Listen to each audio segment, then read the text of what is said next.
திருச்சிற்றம்பலம். சைவ சித்தாந்த இந்த கோடைக்கால பயிற்சி வகுப்பில் வந்திருக்கக்கூடிய அடியார் பெருமக்களை மனமை மொழிகளால் வணங்கி கொண்டு நமது ஞானத்தை விளக்கிய நமது சண்முகம் ஐயாவின் திருவடிகளையும் மயில்ராஜ் ஐயாவின் திருவடிகளையும் மனமை மொழிகளால் வணங்கி கொண்டு இங்கே வந்திருக்கக்கூடிய அடியார் பெருமக்களையும் மனமை மொழிகளால் வணங்கி கொண்டு அடியனுக்கு தெரிந்த சில கருத்துக்களை, அதாவது உண்மை விளக்கத்தில் உள்ள 36 தத்துவங்களை நம்ம பேசிக்கா இருக்கக்கூடியதை ஒரு ரீகேப் மாதிரி நம்ம பார்க்க போறோம். அதுல இப்ப இந்த உலகத்துல இருக்கக்கூடிய 3 பொருள்கள், அதாவது முப்பொருள் உண்மைன்னு சொல்லுவாங்க. அடியில் எடுக்கக்கூடியது உண்மை விளக்கம் பாடத்துல உள்ள 36 தத்துவங்கள். இந்த உலகத்துல இருக்கக்கூடிய இந்த 3 பொருள்கள் அது முப்பொருள் உண்மைன்னு சொல்லுவாங்க. அது பதி, பசு, பாசம் அப்படின்னு சொல்லக்கூடிய 3 பொருள்கள் இருக்கிறது. இந்த பதி அது உயர்ந்த பொருளாக பெருமானை குறிக்கிறது. இந்த பசு அப்படின்னு சொல்லக்கூடியது இந்த உயிராகிய ஆன்மாவை குறிக்கக்கூடியது. இந்த பாசம் அப்படின்னு சொல்லக்கூடியது ஆணவம், கண்மம், மாயைன்னு சொல்லக்கூடிய இந்த 3 மலங்களை குறிக்கக்கூடியது. இந்த 3ம் இந்த உலகத்துல இருக்கக்கூடிய பொருள்கள். இந்த பதி பேரறிவு பொருள், அதனால அவரை முதல்ல நம்ம சொல்றோம். 2வது இந்த பசு, இது சிற்றறிவு உடையது, அறிவுல குறைபாடு இருக்கிறது. ஆன்மா பதியை போல இந்த 3 பொருள்களும் வியாபகம் தான். ஆனா பதி வியாபகம் மாதிரி இந்த பசு அறிவு பொருள் தான். ஆனா அதுல அந்த ஆன்மாவினுடைய அறிவுல குற்றம் இருக்குது. அப்போ அந்த குற்றம் என்ன அப்படின்னா, இந்த ஆணவங்கிற குற்றம் இருக்கிறதுனால தன்னுடைய வியாபக தன்மையில இருந்து விலகி இருக்கிறது இந்த ஆன்மா. இந்த குற்றம் என்னது அப்படின்னா, இந்த பாசங்கள் சொல்லக்கூடிய இந்த 3 மலங்கள் இந்த ஆன்மாவுக்கு இருக்கிறது. அதுதான் இங்க சொல்லக்கூடிய இந்த 3 பொருள்கள். இது முப்பொருள் உண்மைன்னு சொல்லுவாங்க. இது ஒன்றிலிருந்து ஒன்று தோன்றவில்லை. பதிக்கிட்ட இருந்து பசு வந்துச்சான்னு கேட்டா கிடையாது. பசு கிட்ட இருந்து பாசம் வந்துச்சான்னு கேட்டா கிடையாது. 3ம் ஒரே நேரத்துலதான் இருந்தது. அதான் அனாதின்னு நம்ம சொல்லுவோம். அது இதுக்கு சொல்லக்கூடியது நம்ம சைவ சித்தாந்தத்துல மணி மகுடமாக இருக்கக்கூடியது. அந்த உள்ளதே தோன்றும் இல்லது தோன்றாது அப்படின்னு சொல்லக்கூடிய சத்காரியவாதம் தான் நம்ம சைவ சித்தாந்தத்துல ரொம்ப சிறப்பாக சொல்லப்படுவது. அதனாலதான் ஒன்றிலிருந்து ஒன்று தோன்றல. அப்ப 3 பொருள்களும் அனாதி அப்படின்னு நம்ம சொல்லக்கூடியது. இப்போ இருக்கக்கூடியதுல இப்ப பதி, அவருடைய இயல்பு என்ன அப்படின்னு பார்த்தோம்னா, அவர் 2 நிலைகள்ல இருக்கிறாரு. சொரூப நிலை, தடத்த நிலை அப்படின்னு சொல்லக்கூடியது. சொரூப நிலையில பெருமான் தன்னை மட்டும் நோக்கி கொண்டு, இந்த உலகத்தையும் உயிரையும் நோக்காமல் தன்னை மட்டும் நோக்கி கொண்டு ஞானமே வடிவமாக இருக்கக்கூடியது இந்த சொரூப நிலையில பெருமான் இருக்கிறாரு. அடுத்ததாக உயிர்களின் பொருட்டு பெருமான் தன் சொரூப நிலையில இருந்து தடத்த நிலைக்கு இறங்கி வர்றாரு. அந்த தடத்த நிலையில வரும்போது பெருமான் எண் குணங்களாக வர்றாரு. அந்த குணங்கள் எல்லாம் நீங்க ஏற்கனவே போன வகுப்புல எல்லாம் பார்த்திருப்பீங்க. தன்வயத்தனாதல், தூய உடம்பினன், வரம்பில்லா இன்பம் உடையவன், பேரருள் உடைமை கொண்டவன், முற்றுணர்வு உடையவன், வரம்பில்லா இன்பம் உடையவன், இயல்பாகவே பாசங்களிலிருந்து நீங்கியவன் சொல்லக்கூடிய 8 குணங்களாக பெருமான் வாராரு. அவர் வரக்கூடிய குணங்கள் எல்லாமே அருள் குணம், ஜட குணம் அல்ல. பெருமானுக்கு எல்லாமே அருள் தான். அதனால பெருமானுடைய இயல்பு எப்படின்னு நம்ம அவருடைய 8 குணங்கள்ல நம்ம பார்க்கிறோம். அப்படி நமக்கு உயிர்களின் பொருட்டு பெருமான் தன்னுடைய சொரூப நிலையில இருந்து தடத்த நிலைக்கு வர்றாரு. இந்த பசு அப்படின்னு சொல்லக்கூடியது இது சிற்றறிவு உடையது. இது விட்டு விட்டு அறியும், ஒரு நேரத்துல ஒரு பொருளை தான் அறியும் அப்படிங்கிற தன்மையில இந்த ஆன்மா இருக்குது. அடுத்து பாசம் அப்படின்னு சொல்லக்கூடியதுல முதல்ல மாயைய சொல்றாங்க. ஏன்னா இந்த சிற்றறிவுடைய உயிர்களுக்கு முதல்ல இந்த உலகத்தை இருக்கக்கூடிய முதல்ல தூளமா இருக்கக்கூடிய பொருளை காட்டி பேரறிவா இருக்கக்கூடிய நுட்பமா, பேரறிவுலயே ரொம்ப நுட்பமா இருக்கக்கூடிய பதியை நாம அப்பதான் அறிய முடியும் அப்படிங்கறதுக்காக முதல்ல இந்த உலகத்தை காட்டுறாரு. அதுதான் இந்த மாயை. அப்போ பெருமான் என்ன செய்யறாரு, சொர்க்க நிலையில இருந்து தடத்த நிலைக்கு வரும்போது 5 தொழில் புரிகிறார். அது படைத்தல், காத்தல், ஒடுக்குதல், மறைத்தல், அருளல்னு சொல்லக்கூடிய 5 தொழில்களை செய்யறாரு.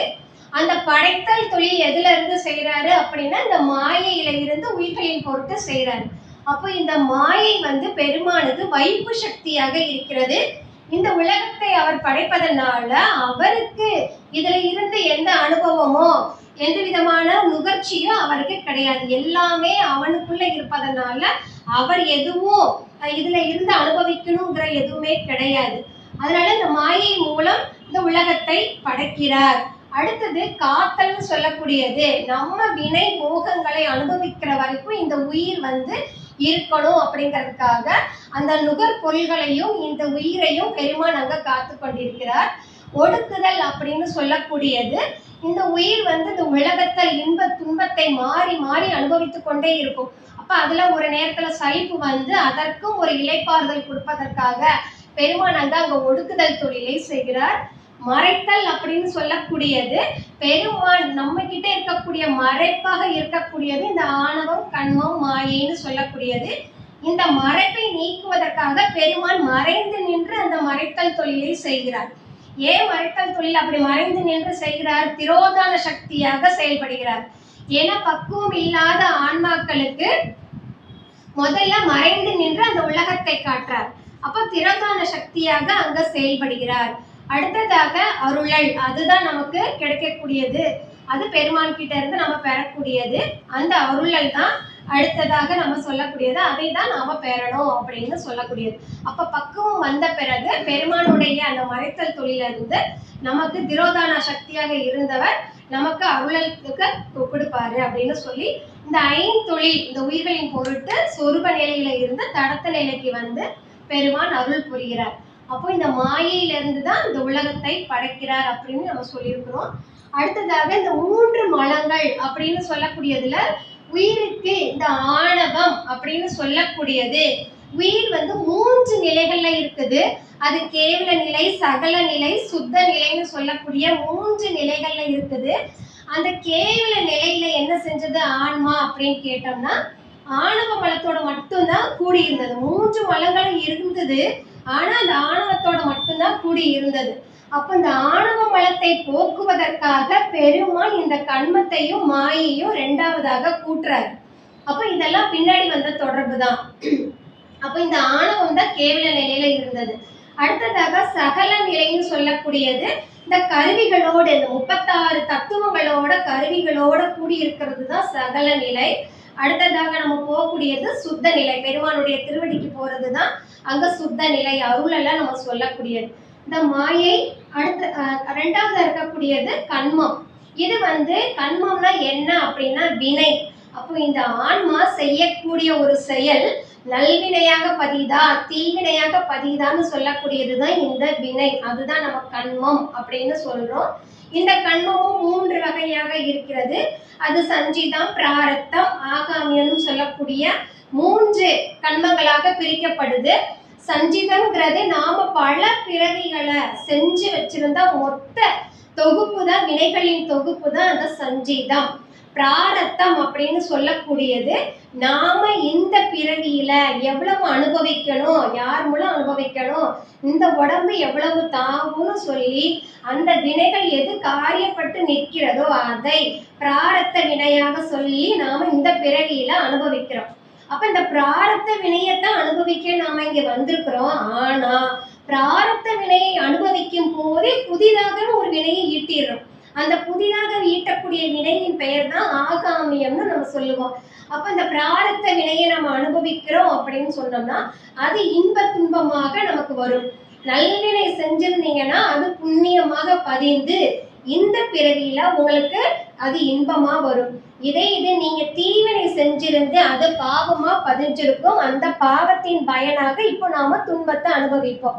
அப்ப இந்த பிராரத்த வினையை எப்படி அனுபவிக்கணும் அப்படின்னா, அப்ப ஆகாமியம் ஏறாமல் இருப்பதற்கு நம்ம என்ன செய்யணும் அப்படின்னா, இந்த இன்ப துன்பத்தை அனுபவிக்கும் போது விருப்பு வெறுப்பு இல்லாமல் அனுபவிக்கணும். ஒரு காஃபி நம்ம சாப்பிடுறோமா, ஆகான்னு சொல்லிட்டு அங்க ஒரு வினை வந்துடும். பெருமான் இது நமக்கு தந்ததுன்னு சொல்லி பெருமானுக்கு நன்றி சொல்லி அதை பருகினாலே அது வினையாக பதியப்படாது. அதனாலதான் எல்லா காரியங்களிலும் நம்ம செய்யக்கூடிய தொழிலோ செயலோ எதுவாக இருந்தாலும் பெருமானை முன்னிறுத்தி செய்யக்கூடிய எந்த செயல்களும் வினையாக பதியப்படாது அப்படின்னு சொல்லக்கூடியதுதான் இந்த கண்மம். அடுத்ததாக இந்த மாயையை பத்தி நம்ம சொல்றோம். இந்த மாயையில இருந்துதான் நமக்கு பெருமான் இந்த உலகத்தை படைக்கிறார். அப்ப இந்த மாயையிலிருந்து என்னென்ன கொடுக்கறாரு அப்படின்னா தனு கரண புவன போகங்களை கொடுக்கறாரு.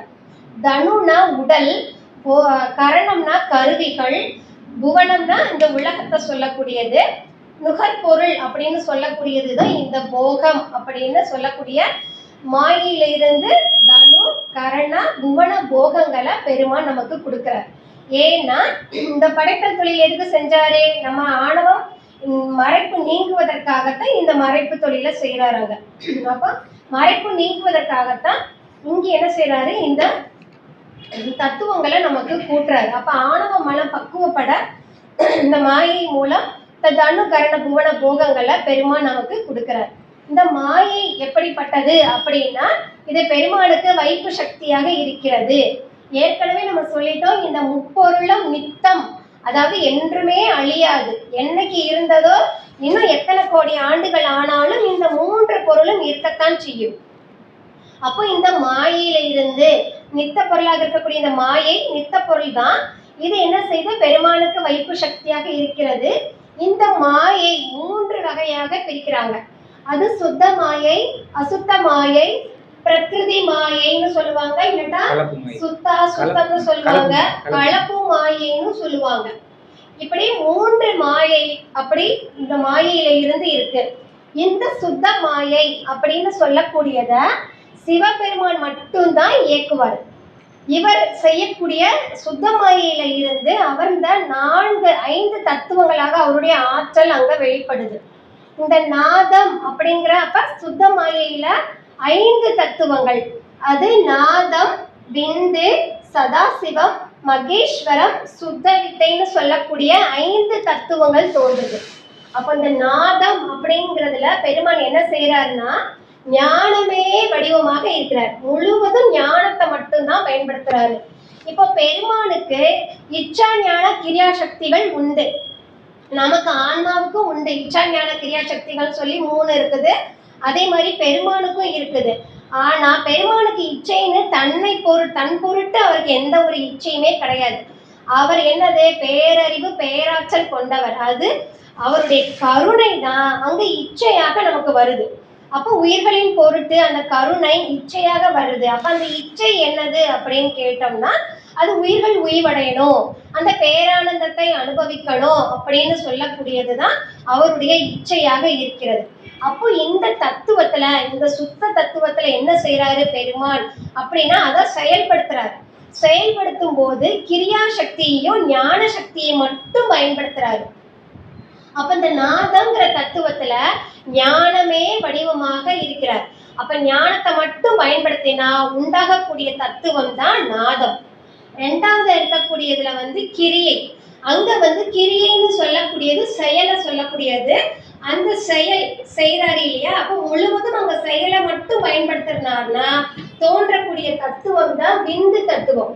இந்த சதாசிவம்னு சொல்லக்கூடியதுல கிரியையும் ஞானத்தையும் சமமா பயன்படுத்துவார். சமமா பயன்படுத்தினா தோன்றக்கூடிய தத்துவம் தான் சதாசிவ தத்துவம். அடுத்ததாக கிரியை அதிகமாகி ஞானத்தை குறைவா பயன்படுத்தினார்னா தோன்றக்கூடிய தத்துவம் மகேஸ்வர தத்துவம். அடுத்தது ஞானம் கூடுதலாகவும் கிரியை குறையவும் பயன்படுத்தினார்னா தோன்றக்கூடிய தத்துவம் சுத்த வித்தை அப்படின்னு சொல்லக்கூடியது. இந்த 5 தத்துவங்களையும் பெருமான் கிரியையும் ஞானத்தை மட்டும்தான் பயன்படுத்துறாரு.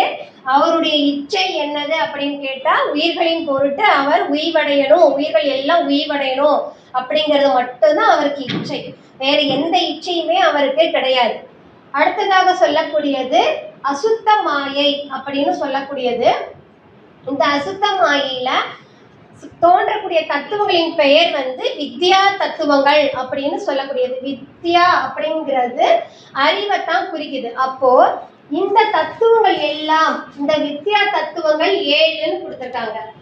அது காலம், நியதி, கலை, வித்தை, அராகம், அடுத்ததாக புருடன், இங்க சொல்லக்கூடிய இந்த மாயை, இந்த 3 இந்த காரிய மாயை, இது 7ம் சேர்ந்ததுதான் இந்த வித்யா தத்துவங்கள் இருக்கக்கூடிய 7 தத்துவங்கள். காலம், நியதி, கலை, வித்தை, அராகம், புருடன், இங்க மாயை 7 இருக்கிறது. அப்போ இந்த 7 தத்துவங்களும் நுகர்வோனுக்குள்ள கருவிகள். இப்போ ஒரு பொருளை நான் அனுபவிக்கணும்னா எனக்கு இந்த 7 விதமான கேரக்டரும் எனக்கு இருக்கணும். இப்போ நான் ஒரு டாக்டர் ஆகணும் அப்படின்னு நான் நினச்சேன்னா முதல்ல எல்கேஜி படிச்சிருக்கணும், யூகேஜி, அப்புறம் அதுக்குள்ள படிப்பு 12th முடிச்சிருக்கணும், காலேஜ் போயிருக்கணும், அப்படின்னு நம்ம ஒவ்வொரு ஸ்டேஜ் பை ஸ்டேஜாக போய் அந்த டாக்டரை நம்ம படிக்க போகிறோம் இல்லையா? அது மாதிரி நமக்கு அப்போ இந்த தகுதியெல்லாம் இருந்திருக்கணும். இது நுகர்வோனுக்குள்ள கருவிகள். இந்த 7ம் ஆன்மாக்குள்ள, அதாவது நுகர்வோன்னா யாரு? ஒரு விடயத்தை அனுபவிக்கக்கூடியது இந்த ஆன்மா தான். அப்ப இந்த நுகர்வோனுக்குள்ள கருவிகளாக காலம், நீதி, கலை, வித்தை, அராகம், புருடன், மாயைன்னு சொல்லக்கூடியது இருக்கிறது. அப்போ எந்த ஒரு செயலுக்கும் நாம இப்போ ஒரு செயல் செய்யறோம் அப்படின்னு நம்ம சொன்னோம்னா அந்த செயலுக்கு முதல்ல காலம் முன்னாடி வந்திருக்கணும்.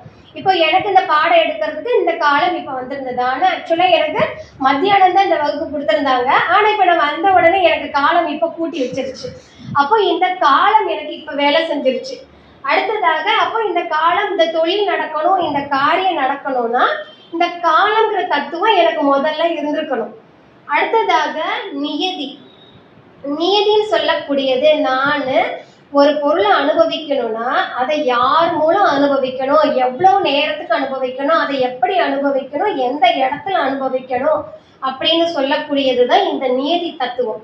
அப்போ நம்ம நுகர்பொருளை அனுபவிக்கக்கூடிய அந்த அளவு எவ்வளவு, நுகர்பொருள் எவ்வளவு அப்படின்னு சொல்லக்கூடியது தான் இந்த நியதி தத்துவம்.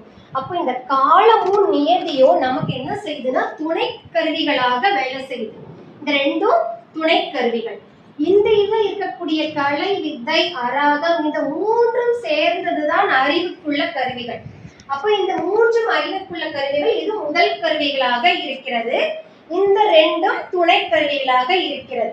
இந்த கலை அப்படின்னு பயன்படுத்தணும் நம்ம அறிவை அப்படிங்கிறதையும் பெருமாள் இங்கு ஞான சக்தியை விளக்குவதற்காக வித்தைங்கிற தத்துவத்தை கூட்டுறாரு. மூன்றாவதாக அராகம். அராகம் சொல்லக்கூடியது இந்த ஆவை எடுத்துட்டு ராகத்தை மட்டும் எடுத்தோம்னா அது இச்சை. அப்ப ஆன்மாவினுடைய இச்சையை விளக்குவதற்காக பெருமான் அராகங்கிற தத்துவத்தை கூட்டுறாரு. அப்போ அறிவை விளக்க ஒரு கருவி, செயலை விளக்க ஒரு கருவி, இச்சையை விளக்க ஒரு கருவி அப்படின்னு தனித்தனியா கூட்டுறாரு. அப்போ அது விடயந்தோறும் என்ன ஆகும் அப்படின்னா கூடுதலும் குறைதலுமா இருக்கும். இப்ப நான் 2ஆம் கிளாஸ் படிக்கிறேன் அப்படின்னா எனக்கு எவ்வளவு ஞானம் தேவையோ அவ்வளவுதான் கொடுப்பாரு பெருமாள். இதே இது நான் ஒரு எம்ஏ படிக்க போறேன் அப்படின்னா நான் அந்த 2ஆம் கிளாஸ் இருக்கிற ஞானத்தோடய போய் எம்ஏ படிக்க முடியுமா? முடியாது. அப்ப அங்க என்ன செய்யணும்? அறிவை கொஞ்சம் கூட்டணும். அது மாதிரி இந்த கூடுதலும் குறைதலும் இதுல நிகழ்ந்து கொண்டே தான் இருக்கும். விடயந்தோறும் அறிவும் செயலும் மாறி மாறி வந்துகிட்டே தான் இருக்கும் அப்படின்னு சொல்லக்கூடியது இந்த 5 கருவிகளும். அடுத்ததாக மாயை. இந்த காரிய மாயை அப்படின்னு சொல்லக்கூடியது. ஏற்கனவே சுத்த மாயை, அசுத்த மாயை, பிரகிருதி மாயைன்னு 3 பார்த்தோம். இதுல இருக்கக்கூடிய மாயை அப்படின்னு சொல்லக்கூடியது இந்த அசுத்த மாயையிலிருந்து கொஞ்சம் பகுதியை எடுத்து பெருமா நாம அனுபவிப்பதற்காக காரியப்படுத்தி கொடுக்கிறார். நாம பயன்படுற மாதிரி பெருமான் இங்க காரியப்படுத்தி கொடுக்கிறாரு. இத மாயை. இது மாயை நமக்கு ஒளி பொருளாக சொல்லுவாங்க. ஆணவத்தை இருள்னு சொன்னாலும் இந்த மாயையை ஒளி பொருள்னு நம்ம சொல்லுவோம். ஏன்னா இது பெருமானை காட்டல, ஆனா இது துணை செய்யுது. பெருமானை அறிவதற்கு இந்த மாயை துணை செய்யுது. அதனால பெருமான் அதுக்கு தகுந்த மாதிரி காரியப்படுத்தி இந்த மாயையை கூட்டுறாரு. இந்த மாயை கூட்டுனாலும் இது எதை செய்யும் அப்படின்னா மயக்கத்தை தான் செய்யும். ஆன்மாக்கு மயக்கத்தை தான் செய்யும். அதுதான் இந்த காரிய மாயை. இந்த தத்துவங்கள் எல்லாம் கூட்டின உடனே ஒரு விடயத்தை அனுபவிப்பதற்கு இந்த புருடன் அப்படின்னு சொல்லக்கூடியது இங்க ஆன்மாவை தான் சொல்றோம். அப்ப ஆன்மாங்கிறது இறைவனை போன்ற பசுக்களும் வியாபகத்தன்மை உடைந்தது. வியாபகம்னா எங்கும் நிறைந்தது. அப்ப எல்லாத்தையும் சொன்ன உடனே அறியக்கூடிய அறிவு தான் இருந்தது. அப்படிப்பட்டதுதான் இந்த ஆன்மா. ஆனா இந்த ஜட கருவிகளுக்குள்ள ஒவ்வொன்றையும் விளக்குவதற்கு இந்த ஜட கருவிகளுக்குள்ள அகப்பட்டதுனால அது ஆன்மா அப்படிங்கிற அந்த வியாபக தன்மையில இருந்து விலகி இந்த ஏகதேச பொருளுக்கு அடிமையானதுனால இதை புருடன்னு நம்ம சொல்றோம். அப்போ ஒரு நுகர்பொருளை அனுபவிப்பதற்கு இந்த புருடன் தயாராக இருக்கக்கூடிய நிலையத்தான் புருடன் சொல்றோம். ஏகதேச பொருள்னா தூரத்துல இருக்குது அப்படின்னா ஒரு பொருள் என் கண்ணு எவ்வளவு தூரம் என்னுடைய பார்வை இருக்குதோ அது வரைக்கும் மட்டும்தான் பார்க்க முடியும். இங்க இருந்து ஒரு 10 கிலோமீட்டர் தள்ளி என்ன பொருள் இருக்குன்னு என்னால பார்க்க முடியாது. அதுதான் ஏகதேச பொருளை ஏகதேசமாக அறியறதுனால அது புருடன் ஆயிடுச்சு. ஆன்மாகவா இருந்தது வியாபக தன்மையிலிருந்து புருடனாக வந்துருச்சு. அதை தான் நம்ம இங்க சொல்லக்கூடியது. இது எல்லாமே நுகர்வோனுக்குள்ள கருவிகள். அப்ப ஒரு பொருளை நம்ம அனுபவிக்கணும்னா இந்த 7ம் நமக்கு இருக்கணும். காலம் வந்திருக்கணும், நீதி இருக்கணும், செயல் விளங்கணும், அடுத்து அறிவும் விளங்கியிருக்கணும், அடுத்து இச்சையும் நமக்கு இருக்கணும். அது எல்லாம் சேர்ந்து அனுபவிக்க தயாரா இருக்கக்கூடிய நிலையத்தான் புருடன்னு நம்ம சொல்றோம். இது அசுத்த மாயையிலிருந்து வரக்கூடியது. இதை வித்யா தத்துவங்கள் 7 அப்படின்னு சொல்லுவாங்க. இது நுகர்வோனுக்குள்ள கருவிகள். இந்த கலையில இருந்து வரக்கூடியதுதான் ஆன்ம தத்துவங்கள் சொல்லக்கூடிய பிரகிருதி மாயை, அசுத்த மாயை அப்படின்னு சொல்லுவாங்க. இதுல இருந்து வரக்கூடிய இந்த ஆன்ம தத்துவங்கள் 24ம் நுகர்பொருளை விளக்குகின்ற கருவிகள். ஒரு பொருளை விளக்கணும்னா நமக்கு இது எல்லாமே இருக்கணும். இது பொருளை விளக்குவதற்கான கருவிகள். இது நுகர்வோனுக்குள்ளது, இது நுகர்பொருளுக்குள்ளது. இந்த நுகர்பொருளை இருந்து வரக்கூடிய இந்த ஆன்ம தத்துவங்கள் 24 என்னது அப்படின்னு பார்த்தோம்னா, பஞ்சபூதங்கள் 5, தன்மாத்திரைகள் 5, கண்ம இந்திரியங்கள் 5, ஞான இந்திரியங்கள் 5, அந்த கரணங்கள் 4 அப்படின்னு சொல்லக்கூடிய 24 தத்துவங்கள். அப்போ இந்த மூல பிரகிருதியில இருந்து முதல்ல என்ன வருது அப்படின்னா இந்த முக்குணம்னு சொல்லக்கூடிய இந்த சித்தம். அப்ப இந்த மூல பிரகிருதியில என்ன இருக்குது அப்படின்னா 3 குணங்களும் அங்க விரகிதான் இருக்குது. அது கலந்துதான் இருக்குது இந்த மூல பிரகிருதியில. அப்போ முதல்ல வரக்கூடிய தத்துவம் இந்த முக்குணமும் இந்த சித்தம்ங்கிற தத்துவத்தை அடிப்படையாக கொண்டு இங்க இருக்கும். இந்த 3 குணங்களும் பகுக்கப்படாமல் கலந்துதான் இருக்குது. அதுல இருந்து அந்த சித்தத்துல இருந்து அடுத்தது என்ன வருது அப்படின்னா புத்தி வருது. புத்திங்கிற தத்துவம் வருது. அடுத்ததாக அகங்காரம் வருது. இந்த அகங்காரம் கொடுக்கப்பட்ட உடனேயே இந்த 3 குணங்களும் இங்க வெளிப்படுது. 3ஆக இந்த அகங்காரம் பகுக்கப்படுது. அது தைசத அகங்காரம்னு சொல்லுவாங்க. வைகாரிகம், பூதாதிகம் அப்படின்னு சொல்லக்கூடிய 3 அகங்காரங்கள் இங்க பகுக்கப்படுது. அகங்காரம் இங்க இருக்குது, அது 3ஆ இங்க பகுக்கப்படுது. அப்படி பகுக்கப்படும் போது தைசதங்கிற அகங்காரத்துல இந்த சாத்விக குணம் மேம்பட்டு இருக்கும். அதாவது ஆன்மாவுக்கு 3 குணங்களும் உண்டுதான். சாத்விகம், ராஜசம், தாமசம்னு சொல்லக்கூடிய 3 குணங்களும் எல்லா உயிர்களுக்கும் உண்டு. ஆனால் எல்லா குணமும் ஒரே நேரத்துல வேலை செய்யாது. ஒரு குணம் மேலோங்கி இருக்கும்போது மற்ற 2 குணங்களும் கீழ்பட்டு இருக்கும். அதை தான் இங்க சொல்லக்கூடியது. அப்போ அந்த குணங்கள் எப்போ வருது அப்படின்னு கேட்டோம்னா இந்த அகங்காரம் 3 பகுக்கப்படும் போது தைசதங்கிற அகங்காரத்துல இந்த சாத்விக குணம் மேம்பட்டு இருக்கும். அடுத்தது வைகாரிகம் அப்படிங்கிற அகங்காரத்துல இந்த ராட்சசம் மேம்பட்டு இருக்கும். ராட்சசம்ங்கிறது சொல்லக்கூடிய குணம் தான். அது கொஞ்சம் வெறுப்பு அப்படிங்கிற ஒரு மாதிரி குணத்துல இருக்கக்கூடியது. இங்க பூதாதிங்கிற அகங்காரத்துல தாமச குணம் மேம்பட்டு இருக்கும். இந்த 3 தான் இந்த 3 அகங்காரத்துல இருந்து 3 குணங்களாக நமக்கு வருது. இப்ப சாத்விக குணம் இருக்கிறவங்க அந்த நல்ல செயல்கள்ல செயல்படுது, கோயிலுக்கு போறது, அந்த தீய எண்ணங்கள் இல்லாமல் இருக்கிறது அப்படின்னு சொல்லக்கூடிய எண்ணங்களாக இருப்பாங்க. அப்போ மற்ற 2 குணங்களும் கீழ்பட்டு இருக்கும். அப்ப எனக்கு இப்ப ராட்சச குணம் அப்படின்னு சொன்னோம்னா ஒரு வேலை செய்யணும் அப்படின்னு சொன்னா எனக்கு ராட்சச குணம் இருந்தா தான் அந்த செயலை நான் செய்ய முடியும். நான் மெதுவா செய்வோம், பதறாம செய்வோம்னு சொன்னோம்னா அங்க தாமச குணத்துக்கு போயிடும். அப்போ இன்னைக்கு செய்யக்கூடிய வேலைகளை நாளைக்கு தள்ளி போடுவது அப்படின்னு சொல்லக்கூடியதுதான் இந்த தாமச குணம். இப்படி 3 குணங்களும் ஆன்மாவுக்கு இருக்கதான் செய்யுது. பெருமானுக்கு என் குணங்கள் நம்ம சொன்னோம், அது எல்லாமே அவருக்கு அருள் குணம். ஆனா நமக்கு இருக்கக்கூடிய இந்த 3 குணங்களும் ஜட குணம். ஏன்னா மாயையில இருந்து பெருமான் கொடுத்திருக்கிறாரு. அதனால இது எல்லாமே நமக்கு ஜட குணம், பெருமானை போன்ற குணம் அல்ல அப்படின்னு சொல்லக்கூடியது. இந்த அந்த கரணங்கள் அப்படின்னு சொல்லக்கூடியது மனம், புத்தி, சித்தம், அகங்காரம் அப்படின்னு சொல்லக்கூடிய 4. மனம் என்ன செய்யும் அப்படின்னா ஒரு விடயத்தை போய் பற்றும். அதனுடைய விளக்கம் மட்டும் நான் சொல்றேன். மனம் ஒரு விடயத்தை போய் பற்றும். அப்ப மனம் பற்றுது அப்படின்னு நம்ம சொன்னோம்னா ஒரு பொருளை போய் பற்றுதுன்னா ஒரு பொருளை பார்த்த உடனே தெளிவா அறிஞ்சிடாது. அதை ஒரு பொருளோடு வேறுபட்டு 5 வகையாக வேறுபடுத்தி அது காணும். இப்ப தூரத்துல ஒருத்தர் வாராரு அப்படின்னு நம்ம சொன்னோம்னா அவரு என்ன பேருன்னு முதல்ல நமக்கு வரும். பெயர், சாதி, குணம், தொழில் அப்படின்னு சொல்லக்கூடிய 5 விதமாக வேறுபடுத்தி மற்றொரு பொருளோடு வேறுபடுத்தி அறியும். அப்போ பார்த்த உடனே மனம் எந்த ஒரு பொருளையும் நிச்சயம் பண்ணாது. அப்படி சொல்லக்கூடியது இந்த மனம். அப்ப அவர் என்ன பேருன்னு முதல்ல தெரியும், அவர் ஆணா பெண்ணா விலங்கான ரெண்டாவது அறியும். அப்புறம் அவர் குணம் என்ன, அவர் நல்ல சிரிச்சுக்கிட்டே பேசக்கூடியவரா, இல்ல எப்ப பார்த்தாலும் சல்லுக்குள்ளன்னு விழுகிறவரா அப்படின்னு அவர் குணத்தை சொல்லும். அடுத்து என்னது சொல்லும், தொழிலை சொல்லும். அவர் ஆசாரியா, அவர் என்ன வேலை பார்க்குறாருன்னு அந்த தொழிலை வச்சு அவரை சொல்லும். இப்படி 5 விதமாக வேறுபடுத்தி அறியக்கூடியது தான் இந்த மனம். அப்ப மனம்னு சொன்னாலே ஒரு விடயத்தை பற்றும் அப்படின்னு சொல்லக்கூடியது. அடுத்ததாக சொல்லக்கூடியது இந்த புத்தி. அந்த புத்தி என்னது அப்படின்னா அது நிச்சயிக்கக்கூடியது. இந்த பொருளாக இருக்கும், ஒரு பாம்பா கயிறா ஒரு ரோட்ல கிடக்குன்னா அது பொதுவா முதல்ல அறியும்.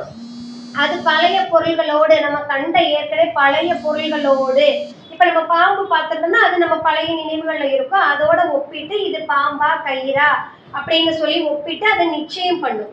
அகங்காரம் என்ன செய்யும் அப்படின்னா அது எழுச்சியை உண்டாக்கும். எழுச்சியை உண்டாக்கும்னா அது என்ன பொருள்னு தெரிஞ்சே ஆகணும்னு சொல்லி ஒரு எழுச்சியை நமக்கு கொடுக்கும். இந்த சித்தம் என்ன செய்யும் அப்படின்னா அது மீள மீள சிந்திச்சு இதுதானே ஃபிக்ஸ் பண்ணி அங்க சித்தத்துல போய் பதிஞ்சு வைக்கக்கூடியது இந்த அந்தக்கரணங்கள் 4. இதை நம்ம என்ன சொல்லுவோம், அந்தக்கரணங்களை சிறப்பு கருவிகள், உட்கருவிகள் அப்படின்னு சொல்லுவோம். அந்தர் அப்படின்னா உள்னு அர்த்தம், கரணம்னா கருவிகள், அதுதான் அந்தக்கரணம்.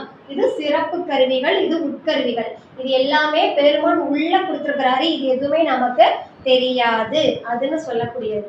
அடுத்ததாக இந்த அகங்காரத்துல இருந்து வரக்கூடிய இந்த 3 குணங்களும் நம்ம பார்த்தாச்சு. அடுத்ததாக இந்த தாமச குணத்துல இருந்து என்ன வருது அப்படின்னு கேட்டோம்னா இங்க சாத்விகத்துல இருந்தே பார்க்கலாம். இந்த சாத்விக குணத்துல இருந்து மனமும் ஞான இந்திரியங்களும் வருது.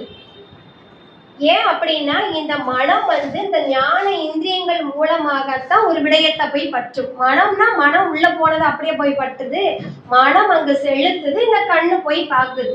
அதே மாதிரி மனம் செலுத்துது, இந்த காது போய் கேட்குது எதையும். அதே மாதிரிதான் இங்க சொல்லக்கூடியது. இந்த சாத்விக குணத்துல இருந்து மனம் ஞான இந்திரியங்கள் 2ம் வருது. இங்க இல்ல, இந்த மனம் இங்க இருக்குது. அப்போ எனக்கு சாத்விக குணம் இருந்தா தான் ஒரு விடயத்தை போய் நான் அறியணும் அப்படிங்கிற ஆசை எனக்கு வரும். அதனாலதான் மனத்தை சாத்விக குணத்துக்கு கீழே கொடுத்துருக்குறாங்க. அதுல இருந்துதான் இந்த ஞான இந்திரியங்கள் வருது. அப்போ அதுல இருந்து செவி, தோல், கண், நாக்கு, மூக்கு அப்படின்னு சொல்லக்கூடிய இந்த 5 உறுப்புகள், பொறிகள் அப்படின்னு சொல்லக்கூடியது இதுல இருக்குது. இந்த கண்ம இந்திரியங்கள் சொல்லக்கூடியதுல ராட்சச குணத்துல இருந்து வருது. அப்ப கண்ம இந்திரியங்கள் என்னது அப்படின்னா தொழில் கருவிகள். இந்த ஞான இந்திரியங்கள் அறிகருவிகள், அதாவது ஒரு விடயத்தை அறிஞ்சுக்கிட்டு வருது. இந்த 5ம் கண்ணு போய் பார்த்துட்டு வருது, காது போய் கேட்டுட்டு வருது, நாக்கு சுவைக்குது, இந்த மாதிரி அறிய மட்டும்தான் செய்யுது. அதனால இது அறிகருவிகள்னு சொல்றோம். இந்த கண்ம இந்திரியங்களை நாம தொழில் கருவிகள்னு சொல்றோம். அப்ப ஒரு தொழிலை செய்யுது. இப்போ வாக்கு அப்படின்னா அது என்ன தொழில் செய்யுதுன்னு நம்ம தாத்விகங்கள்ல பார்க்கலாம்.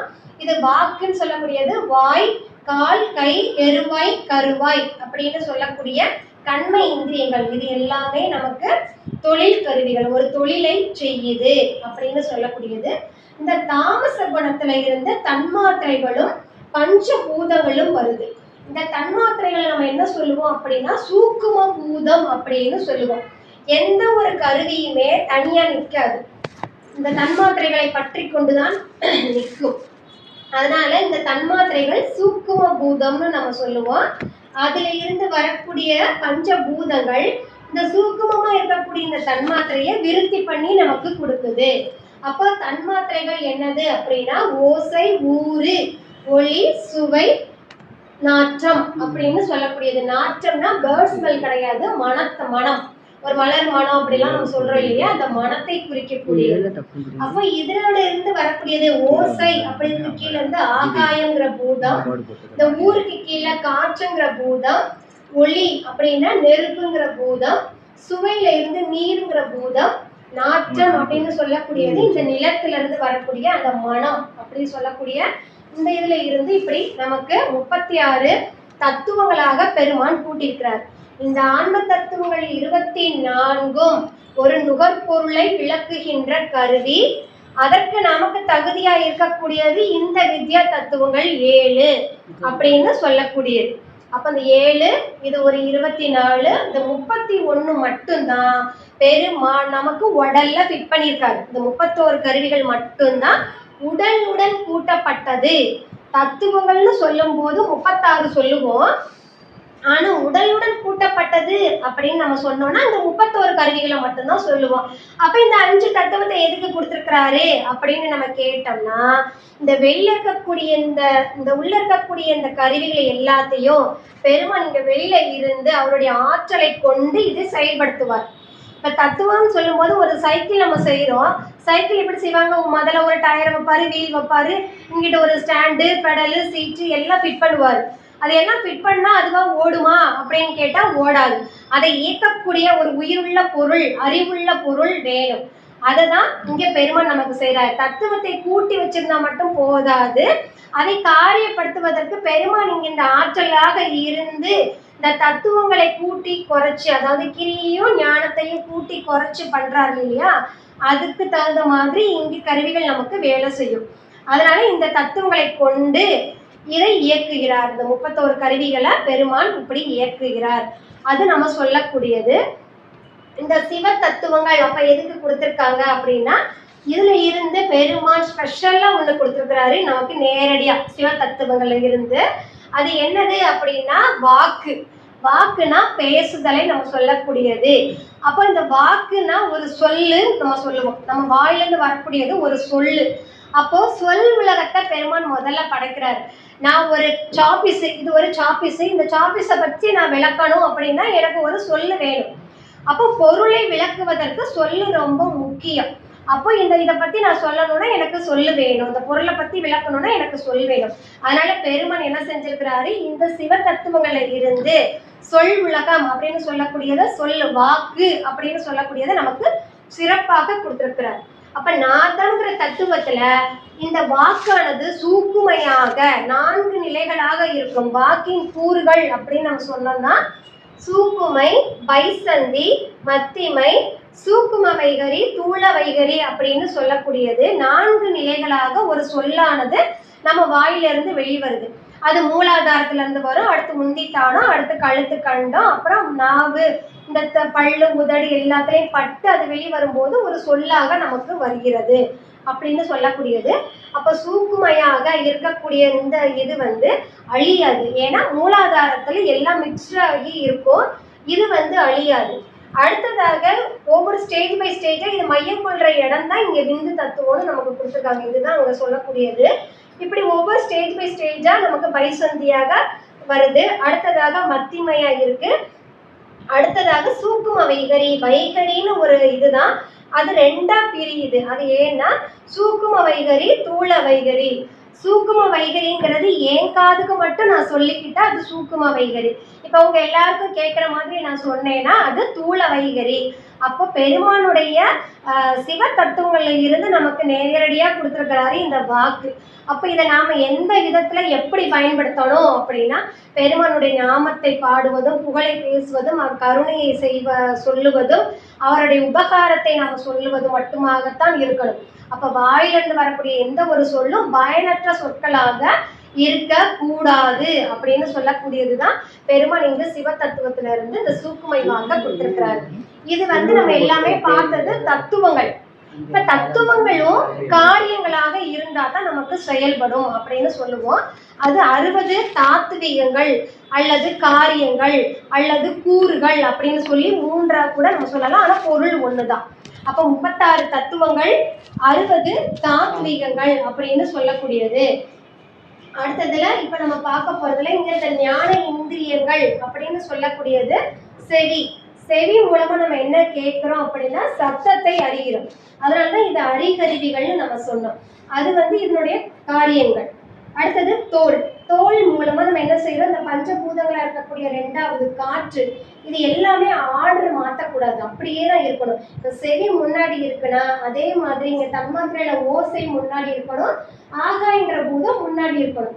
அப்பதான் இதையும் நம்ம கனெக்ட் பண்ணி படிக்கிறதுக்கு ஈஸியா இருக்கும். இங்க இருந்து நான் இங்கிட்ட இருந்து நான் ஆகாயத்தை கொண்டுட்டு வரேன் அப்படின்னு இங்கிட்ட இருந்து கொண்டுட்டு வரக்கூடாது. அதே மாதிரி நானும் இதே மாதிரி கண்ணை இங்கிட்டு போட்டுக்கிறேன், காதை இங்கிட்டு போட்டுக்கிறேன் அப்படின்னு நம்ம சொல்லக்கூடாது. எல்லாமே இப்படி ஆர்டரை போட்டிங்கன்னா நம்ம படிக்கிறதுக்கு ரொம்ப ஈஸியாக இருக்கும், கனெக்ட் பண்ணி படிக்கிறதுக்கு ஈஸியாக இருக்கும். அப்போ செவிங்கிறது சத்தத்தை அறியுது, தோல்ங்கிறது அங்க ஸ்பரிசம் ஊறு, அது காற்றின் மூலம் அறிகிறது. இந்த கண் அது உருவத்தை காண்கிறது, அது ஒளி, அது நெருப்பு பூதம். இங்க நாக்கு அப்படிங்கிறது சுவைத்தல் தொழிலை செய்கிறது. இங்க மூக்கு நுகர்தல் அப்படின்னு இப்படி 5 காரியங்கள் இதுல இருக்கிறது. அடுத்தது கர்ம இந்திரியங்கள் அப்படின்னு சொல்லக்கூடியதுல இதனுடைய காரியங்கள் என்ன அப்படின்னு கேட்டோம்னா, வாக்குனா வாய் சொல்லக்கூடியது. இந்த வாய் இங்க வந்து வாய்னு வரும் உறுப்பு. அப்போ இந்த வாக்கு அப்படிங்கிறது வாய் மூலமா நம்ம என்ன செய்யறோம், பேசுதல் தொழிலை செய்யறோம். அப்போ கால் அது என்ன செய்யுது, ஓடுதலையும் நடத்தல் அப்படிங்கிற தொழிலையும் செய்யுது. கை அப்படிங்கிறது ஏற்றல் இடுதல், கொடுத்தல் வாங்குதல் அப்படிங்கிற தொழிலை செய்யுது. எருவாய் அப்படிங்கிறது மல ஜலங்களை வெளியேற்றக்கூடிய அந்த உறுப்பை சொல்லக்கூடியது எருவாய். கருவாய் அப்படின்னு சொல்லக்கூடியது இந்த ஆனந்தம் உற்பத்தி ஆகக்கூடிய அந்த இடத்த நம்ம சொல்லக்கூடியதுதான் கருவாய் அப்படின்னு சொல்லக்கூடியது. இப்படி ஒவ்வொன்றுக்கும் ஒவ்வொரு காரியங்களாக நம்ம பார்த்தோம். இப்படி அகங்காரத்தின் கூறுகள் இருந்து 3 வருது.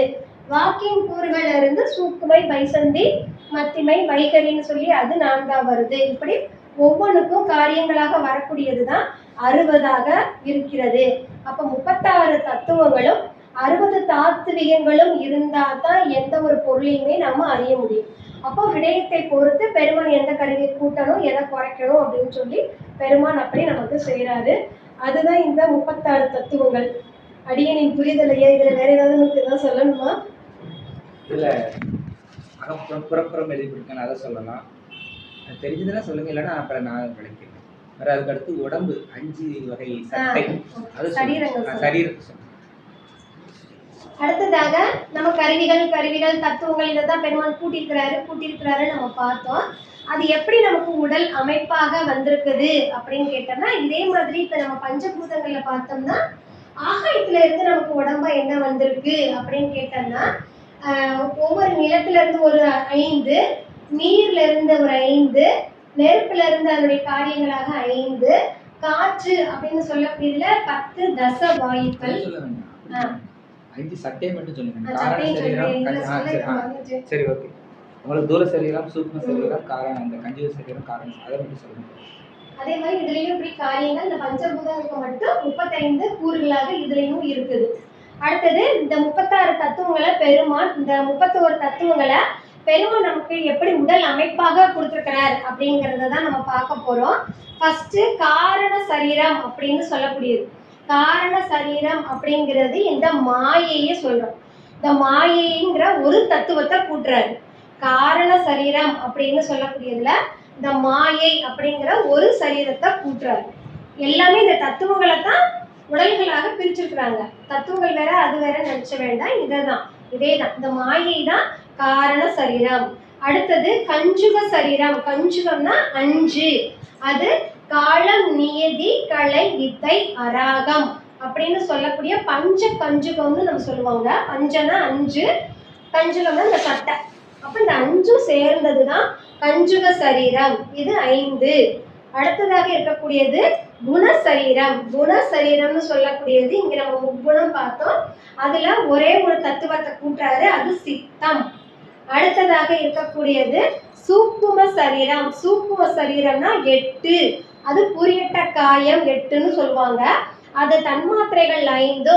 அந்த கரணங்களை நம்ம ஏற்கனவே குணசரீரத்துல சித்தத்தை எடுத்துட்டோம். மீதி இருக்கக்கூடிய மனம், புத்தி, அகங்காரம் பிளஸ் தன்மாத்திரைகள் 5 சேர்ந்தது 8, அது புரியட்ட காயம், சூக்கும சரீரம்னு சொல்லுவோம். இது 4வது அடுக்கு உடல். இந்த சூக்கும சரீரத்தோட தான் ஒரு ஆன்மா அந்த உடலை விட்டு பிரியும். அப்ப சூக்கும சரீரம் எல்லா உயிர்களுக்கும் ஒன்றுதான். தூல சரீரம் மட்டும்தான் மாறுபடுமே தவிர வினைகளுக்கு ஏற்ற மாதிரி. ஆனா சூக்கும சரீரம் எல்லா உயிர்களுக்கும் ஒன்றுதான். விலங்குகளுக்கும் ஒன்றுதான், தாவரங்களுக்கும் ஒன்றுதான், உயிர்களாகிய நமக்கும் ஒன்றுதான். அடுத்ததாக இருக்கக்கூடியது தூல சரீரம். தூல சரீரத்துல 15 கருவிகள் பெருமான் ஃபிட் பண்றாரு. அது பஞ்சபூதங்கள் 5, கண்ம இந்திரியங்கள் 5, ஞான இந்திரியங்கள் 5ன்னு சொல்லக்கூடிய 15 கருவிகள் தூல சரீரமாக இருக்கிறது. ஏற்கனவே நம்ம தன்மாத்திரைய சூக்ம சரீரத்துல கொண்டு போயிட்டோம். அதனால மீதி இருக்கக்கூடிய இந்த மூன்றும் நமக்கு தூள சரீரமாக வருது. அப்ப நம்ம வினைக்கேற்ற மாதிரி இது மாறுபடும். இந்த தூள சரீரம் மாறுபடும்.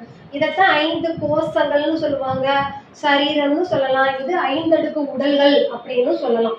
இப்படிதான் இந்த உடல் அமைப்பு, இந்த தத்துவங்கள் தான் உடல் அமைப்பாக இருக்கிறது. அப்ப இந்த 36 தத்துவங்களும் 60 தாத்வீகங்களும் சேர்ந்ததுதான் இந்த உடல் அமைப்பு அப்படின்னு சொல்லக்கூடியதுயா. அடியனின் புரிதல சொன்னேயா. தவறுகள் ஏதாவது இருந்தா மூத்த ஆசிரியர்கள் சுட்டி காட்டலாம், கருத்துக்களையும் சொல்லலாம் ஐயா. நன்றி. திருச்சிற்றம்பலம்.